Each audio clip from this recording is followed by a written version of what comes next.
The Beatles, the Monkees, New Kids on the Block, Backstreet Boys, or NSYNC because you had to take a side.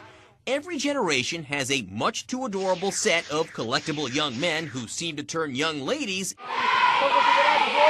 into a screaming, makeup-smeared puddle of tears. Enter One Direction. Young, check. Handsome, check. Singers of catchy songs, check. Cue the screaming. The almost inevitable galactic success of their new film, This Is Us, is on top of their 14 million Twitter followers. Their first hit single, What Makes You Beautiful, has been viewed more than 400 million times on YouTube. That's what makes you beautiful.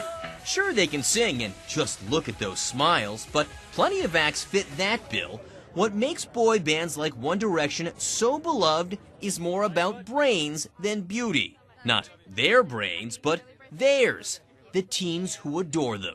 Developmentally at this time, teenagers are surging with emotion. They're exploring with their identity and what they find meaning in. And so this is a very key time for them to develop attachments to things like celebrities and other media figures. Some fans get more attached than others, of course. Check out this gutsy girl on YouTube. She loved One Direction's Zayn so much, she tried to put a ring on it.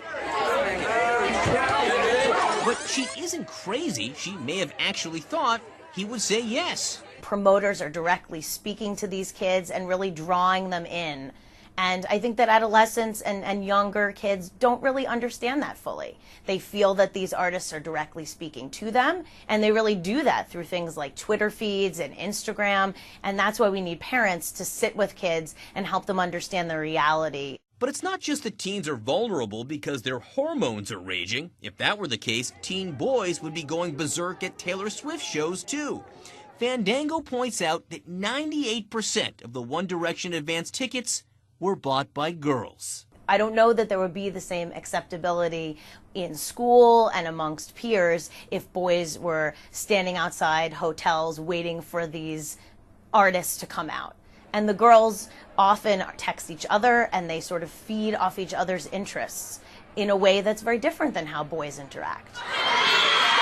So if you're going to the theater this weekend, feel no shame. Either your brain or your child has forced you into it.